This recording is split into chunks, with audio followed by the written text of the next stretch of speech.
Good afternoon viewers. आपका होमकार Jammu Kashmir YouTube channel पर स्वागत है।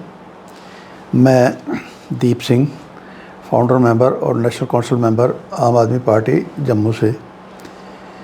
तो आज फिर दो खबरों पर तबसरा करने की कोशिश करेंगे। तो आज की दो खबरें हैं। एक खबर है नो NC targets BJP's arch rival AAP. इसका ये है कि एनसी ने नेशनल कॉन्फ्रेंस ने जो अगस्त 2019 को जब एब्रोगेशन हुई आर्टिकल 370 की, जो पार्लियामेंट में बीजेपी ने जो बिल लाया, उसमें आम आदमी पार्टी के कुल 2 कैंडिडेट थे वहाँ, जिन्होंने उसके हक़ में वोट उनको देना पड़ा था। तो एनसी ने उस इशू पर टारगेट करने की कोशिश करी है। लिखा है BJP arch rival AAP. BJP के जो कट्टर विरोधी हैं आम आदमी पार्टी, उसको टारगेट करने की कोशिश करी गई है, ये न्यूज़ है। तो इसी तरह आज की दूसरी हेडलाइन है we can tell world that UT is touching new heights. G20 meeting will boost international tourism, economy, hospitality industry, LG LG का कहना है। तो जहाँ तक पहली खबर की बात है, पहली खबर में हम ये कहेंगे कि आम आदमी की जो राइवलरी है, वो हर दफ़ा कोई ना कोई जो ट्रेडिशनल पॉलिटिकल पार्टीज़ हैं या ट्रेडिशनल पॉलिटिशियंस हैं, वो अपनी अपनी सूटेबिलिटी के अकॉर्डिंग उस राइवलरी को डिफ़ाइन करते हैं। ये अक्सर कुछ सालों से नोट किया गया है। जबकि एक सच्चाई ये है कि अरविंद केजरीवाल साहब की ऑनेस्ट, विजनरी और प्रो पीपल पॉलिटिक्स ने ये जो ट्रेडिशनल पॉलिटिकल प्लेयर थे, पार्टीज़ थी, इनको मजबूर कर दिया कि वो लोग सीरियसली बात करें किस पर, एजुकेशन पर, हेल्थ केयर पर और बेसिक सोशल इश्यूज़ पर।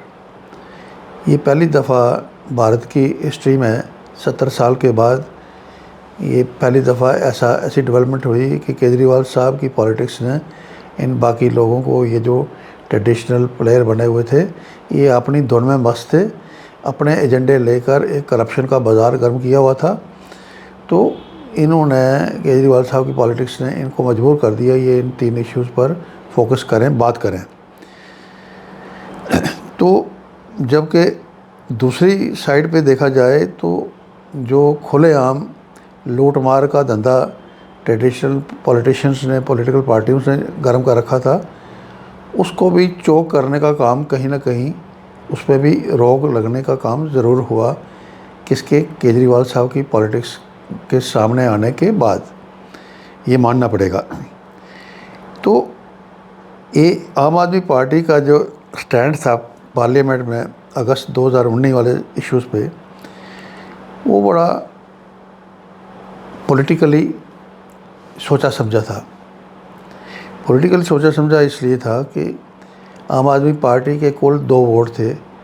वो 2 वोट एब्रोगेशन की हक़ में नहीं भी जाते, तब भी बीजेपी की मेजॉरिटी इतनी थी कि बीजेपी आसानी से उसको वो एब्रोगेट करके वो बिल पास कर सकती थी। और अगर उस वक़्त आम आदमी पार्टी के लोग उसके ख़िलाफ़ वोट देते, तो भाजपा ने आम आदमी पार्टी का जो बढ़ते कदम थे, जो आगे बढ़ने वाला जो एक आगे बढ़ने वाला जो प्रोग्राम था, उसको बदनाम करने के लिए, उसको रोकने के लिए, पोलराइज़ करने के लिए बाकी भारत में ये प्रोपेगेंडा चलाना उसका तय था कि देखो जी, अरविंद केजरीवाल की पॉलिटिक्स जो है वो एंटी नेशनल है, उसने 370 हटाने के ख़िलाफ़ वोट दिया। तो इसलिए हमारा ये मानना है कि आज आज के भारत में हर प्रोग्रेसिव जो भारतीय है वो क्या करता है, वो चाहता है कि जो एक आम आदमी पार्टी का एक मजबूत स्टेटस देखना चाहता है और उसकी पॉलिटिकल मजबूरियों को समझते हुए उसका एक मजबूत स्टेटस देखना चाहता है, और ताकि इन फ़िरकाप्रस्त ताकतों का एक बाकायदा तरीके से इनको रूट आउट किया जा सके, इनका मुकाबला किया जा सके और एक आम भारत के पुराने कल्चर को रिवाइव किया जा सके, भारत के आम आदमी की वेलफेयर को इंश्योर किया जा सके। जहाँ तक एनसी की टारगेटिंग की बात है, एनसी खुद करप्शन में उनका बाल बाल फंसा हुआ है।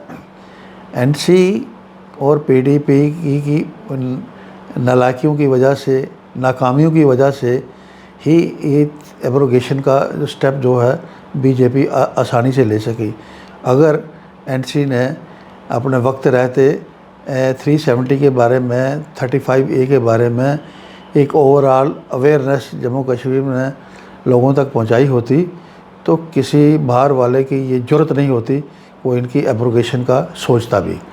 तो एनसी का यहाँ टारगेट करना ना करना इसका कोई मतलब नहीं है, ये बिल्कुल एक फजूल की बात है, इससे ज़्यादा हम कुछ नहीं कहेंगे। दूसरी बात ये है, ये जो एलजी साहब का दूसरी न्यूज़ में है, we can tell world that UT is touching new heights, G20 meeting will boost international tourism economy hospitality industry LG.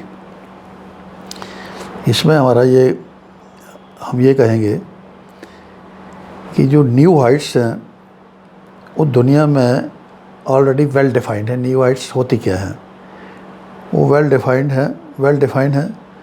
अफसोस के साथ कहना पड़ता है कि जो बीजेपी के राजनेता हैं ये किस मुंह से टचिंग हाइट्स की बात करेंगे, जे.एंड.के में किस मुंह से भी बात करेंगे in presence of above 4 years of governor rule having lot of shortcomings. 4 साल का गवर्नर रूल चलाते हुए और इसमें हज़ारों बेसिक कमियों के होते हुए, शॉर्टकमिंग्स के होते हुए ये किस मुंह से उसकी बात करेंगे, हाइट्स की बात कर रहे हैं या करेंगे, ये अपने आप में हैरान करने वाली बात है। As a fact G20 meet could have been got grand success. ये हमारा ये मानना है G20 की जो मीटिंग है इसकी एक बड़ी कामयाबी दिलवाई जा सकती थी। कब? With in A democratically, educationally, economically, socially rich J&K। अगर इन 4 साइड्स पे J&K रिच होता, साउंड होता तो इसको ये बड़े अच्छे तरीके से इसको सक्सेसफुली सेलिब्रेट किया जा सकता था। Whereas despite sufficient potential, दूसरी साइड क्या है, हमारे जम्मू कश्मीर में ठीक ठाक बिजली का उत्पादन होते हुए आज G20 की सेलिब्रेशन के लिए जम्मू की गर्मी को नज़रअंदाज करके जम्मू में ह्यूज पावर कट लगा के ये पावर कश्मीर वैली में ट्रांसफ़र की जा रही है। तो अंदर की सिचुएशन इस तरह की है और बाहर से भाजपाई G20 का डंका बजा रहे हैं और अपनी कामयाबी, अपनी अचीवमेंट्स के दावे ठोक रहे हैं। हमारा फर्दर ये कहना है कि काश बजाय ये खोखले क्लेम करने के, ये जो कम्युनल बीजेपी रूलर हैं, इनका एक विजन होता, इनको एक समझ होती, इनका एक सोच होती, पॉलिटिकल सोच होती, तो ये लोग सब लोकल पॉलिटिकल पार्टीज़ और नेशनल पॉलिटिकल पार्टीज़ सबको इन्वॉल्व करके इस G20 वाला जो मीटिंग वाला इवेंट, इसको एक इवेंट के तौर पर एक बड़े अच्छे तरीके से सेलिब्रेट करते, लेकिन ऐसा हुआ नहीं। भाजपाई एज़ यूजुअल अपनी उस तंग नज़री के शिकार हैं। कम सोच के शिकार हैं। ये अपने एजेंडे को फुलफ़िल करने के लिए ये बिल्कुल बज़िद रहते हैं, चाहे उसमें कंट्री का नुकसान हो जाए, चाहे नेशन का कुछ भी हो जाए। ये अपनी इनकी बेकार की ज़िद जो है ये उस पर अड़े रहते हैं, जो ऐसी चीज़ें जो है ये किसी भी देश के लिए कभी भी फ़ायदेमंद साबित नहीं हो सकती। और यहाँ भी इसका लगातार नुकसान देखने को मिल रहा है। हम उम्मीद करेंगे कि ये लोग इस प्रैक्टिस से बाहर निकलेंगे, इस तंग नज़री से बाहर निकल के इन नेशनल इश्यूज़ पर ये अपनी गंदी ज़िद से बाहर निकल के एक कंसेंसस बना के सबको मिला के एक कंट्री का भी सोचेंगे और जम्मू कश्मीर का भी सुधार करने की शायद इनको कोई सुध बुध लेने की कोई समझ भगवान दे दे। आज के लिए इतना ही। बहुत बहुत शुक्रिया।